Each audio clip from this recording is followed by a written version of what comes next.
नमस्कार। अभी आप खबर देख रहे हैं मुरैना से। मुरैना के आज जौरा में बागेश्वर धाम सरकार धीरेन्द्र शास्त्री के द्वारा महेश्वरी परिवार में कही आशीर्वाद वचन कथा सुने हमारे चैनल के माध्यम से पूरी कथा। बहुत से लोगों को ये पता नहीं होगा कि बैकुंठ उत्सव क्या है। जीव की सदगति की यात्रा पितृ के बाद जब बैकुंठ धाम श्री हरि के लिए की जाती है, उनका जब उत्सव मनाया जाता है उसको बैकुंठ उत्सव कहा जाता है।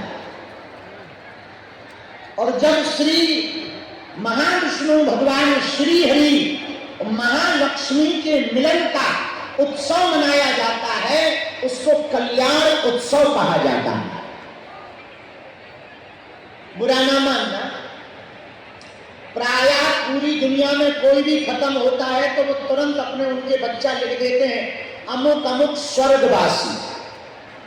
अभी आज तक कोई देखने थोड़ी गया कि स्वर्ग गए कि नरक गए, पर सबके कार्ड में स्वर्ग लिखा रहता है कि अमुक अमुक स्वर्गवासी। सुनो, ध्यान से सुनना, मुश्किल से 40-50 मिनट हम आपके लेंगे। इसके बाद सबकी सामूहिक अर्जी लगाई जाएगी,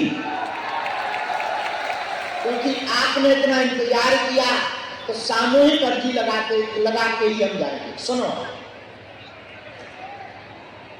जिस वंश में सपूत उत्पन्न होते हैं, जिनके परिवार में संतति सपूत होती है, उनके पितरों को निश्चित ही वैकुंठ की प्राप्ति होती है।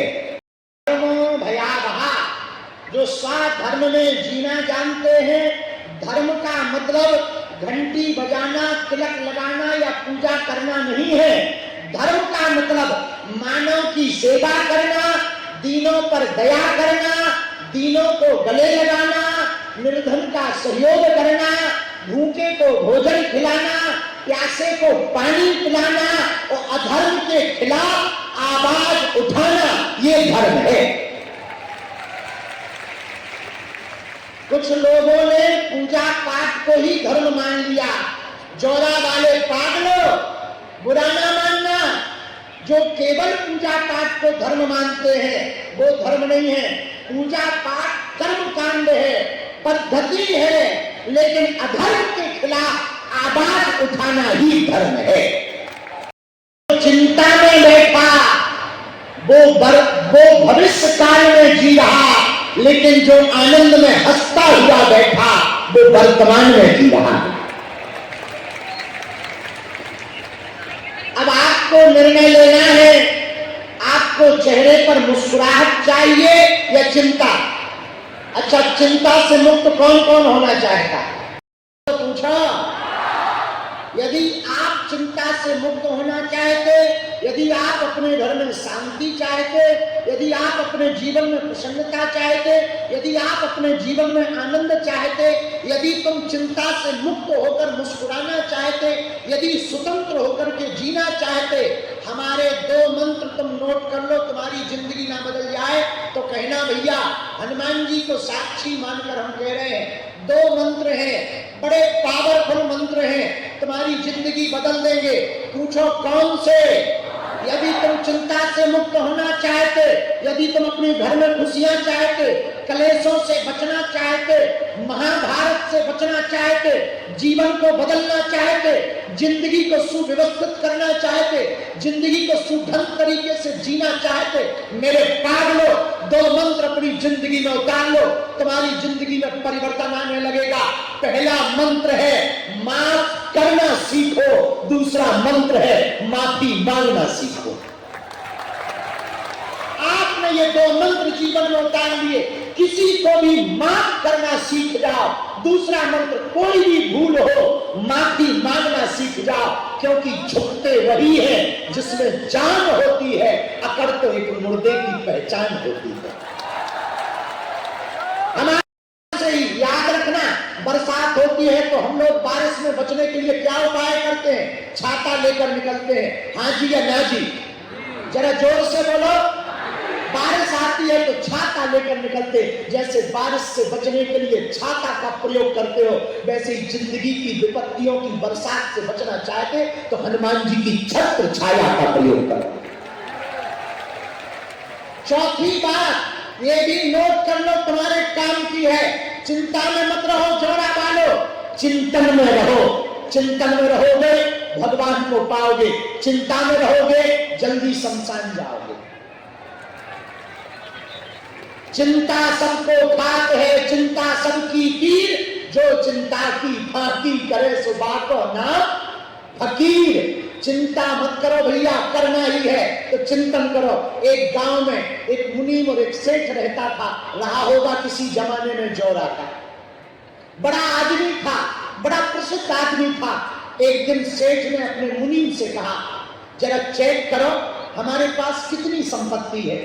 उसने लेखा जोखा लगाया, कागज पत्रा लिया, लेखा जोखा लगाया और लेखा जोखा लगा करके कहा, सेठ जी आपके पास कितनी संपत्ति है, 9 पीढ़ियां बैठकर खाएंगी तब भी पैसा खत्म नहीं होगा।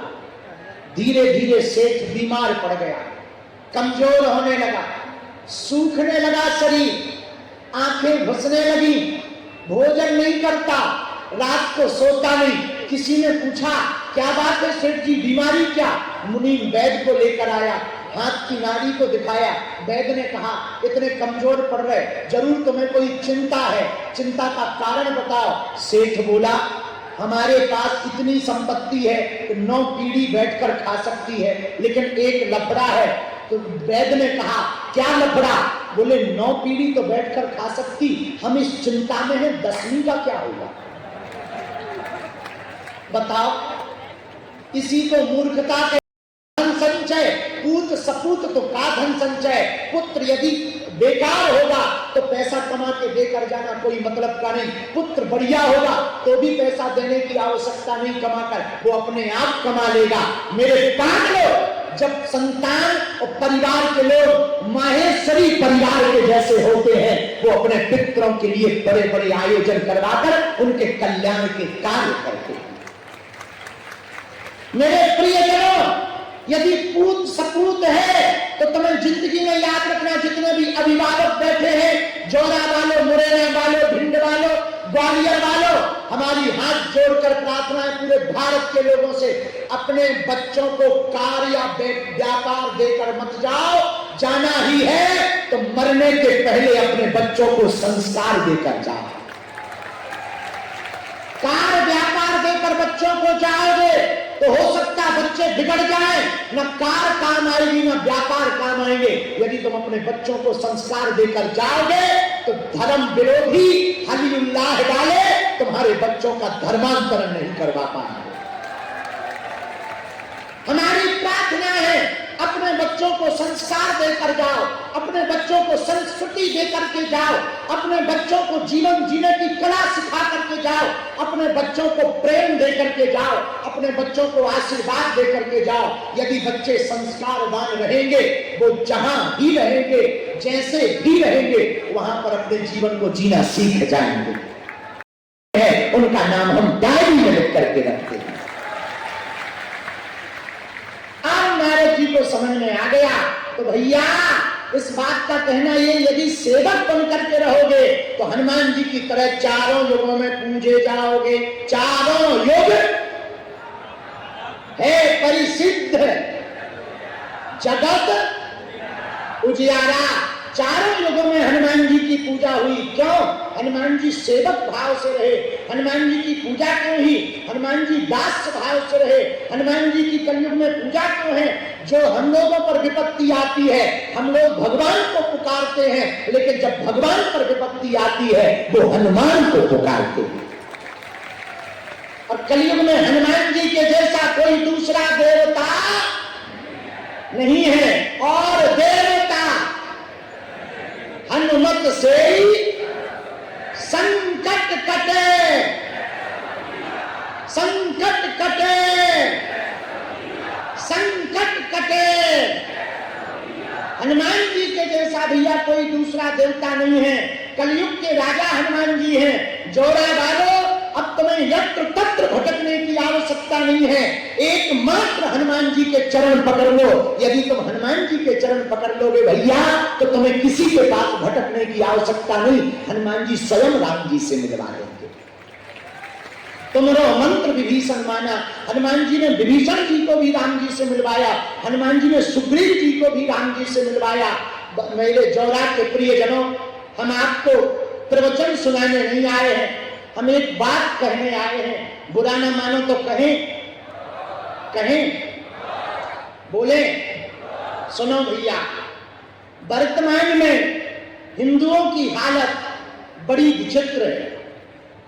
जगह जगह जातिवाद के नाम पर हिंदू कहीं लड़ रहे, कहीं क्षेत्रवाद के नाम पर लड़ रहे, कहीं भाषावाद के नाम पर लड़ रहे।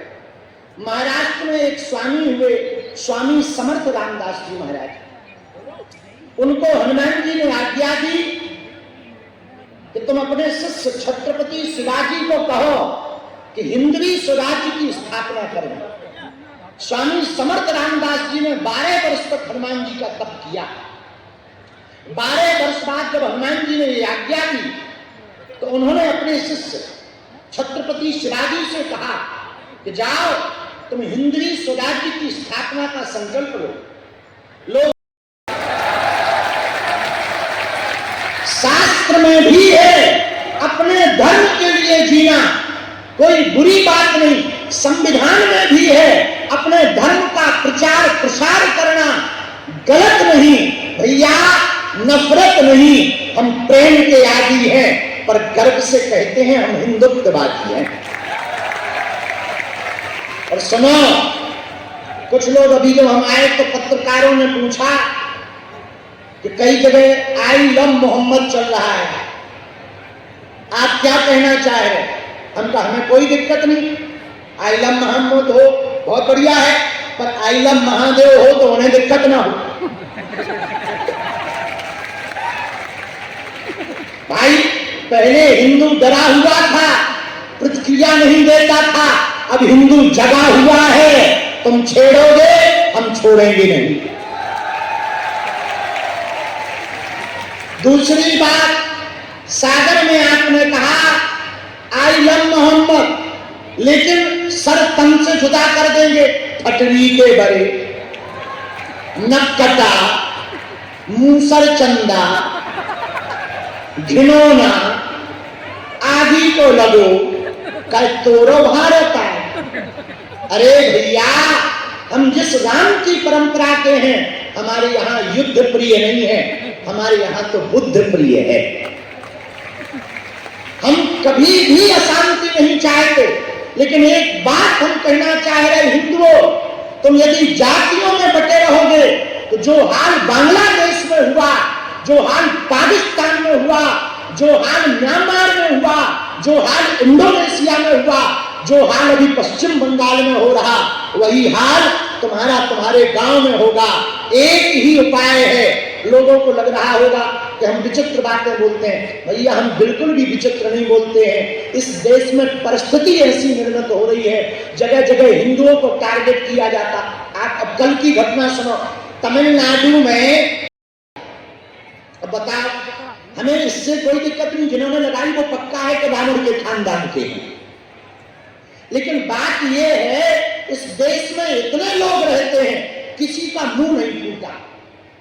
एक बार कम से कम विरोध तो जता दें, कम से कम ऐसे लोगों को सबक तो सिखा दें। हमारी हिंदुओं से प्रार्थना है, यदि तुम आज एक नहीं होगे तो कल ना तुम्हारे बच्चे बचेंगे, ना तुम्हारा परिवार बचेगा। जो हाल कश्मीरी पंडितों का हुआ वही तुम्हारा होगा, जो हाल बांग्लादेश में हिंदुओं का हुआ वही तुम्हारा होगा, जो वर्तमान में हाल पश्चिम बंगाल में हो रहा वही तुम्हारा हाल होगा।